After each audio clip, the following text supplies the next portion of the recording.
তো হ্যালো বন্ধুগণ, কেমন আছো তোমরা সবাই? তো বন্ধুগণ, after so long time we are finally back. তো এই আসলে অনেকদিন ব্লগ করিনি, তো তাই ক্যামেরা ধরতে ভুলে গেছি।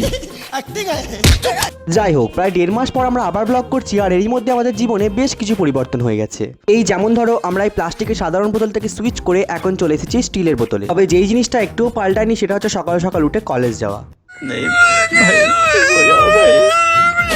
আর গরমের কথাটা তো আলাদা করে বললামই না, তো এই গরমে ঠান্ডা ঠান্ডা রসি খেতে খেতে চলে গেলাম ক্লাসে। আর তারপর ক্লাস কমপ্লিট করে সন্ধ্যেবেলা এই ট্রেনে দাঁড়িয়ে দাঁড়িয়ে আর বাসে এখানে জানলার ধারে বসে বসে হাওয়া খেতে খেতে পৌঁছে গেলাম। তো বাস থেকে নেমে এখানে সামনে একটা মন জিনিসের দোকান ছিল, তো দুজনে মিলে সেখানেই চলে গেলাম। আর ভিতরে গিয়ে দেখি সেখানে মাত্র কয়েকটাই কেক আছে, তো তার মধ্যে থেকে একটা ম্যাঙ্গো ফ্লেভারের কেক চয়েস করে দাদাকে দিয়ে দিলাম নাম লিখতে। ও তোমাদেরকে তো বলাই হয়নি, আজকে হচ্ছে কাকু কাকিমার 29তম ম্যারেজ অ্যানিভার্সারি। ওখান থেকে কেক নিয়ে একেবারে বেরিয়ে পড়লাম আর পৌঁছে গেলাম বাড়িতে। আর বাড়িতে গিয়ে একেবারে ফ্রেশ আপ হয়ে গেলাম দুজনে মিলেই। আর তারপর নিচে থেকে কাকিমা একটা সুন্দর শাড়ি পরে একেবারে রেডি হয়ে গেছে। আর এটা হলো কাকুর আজকে অ্যানিভার্সারির গিফট। তো এরপর আমি আর ভাই মিলে কেকটাকে বক্স থেকে ওপেন করে একেবারে টেবিলে সেট করে দিলাম। আর এদিকে কাকু কাকিমাও রেডি হয়ে চলে এসেছে।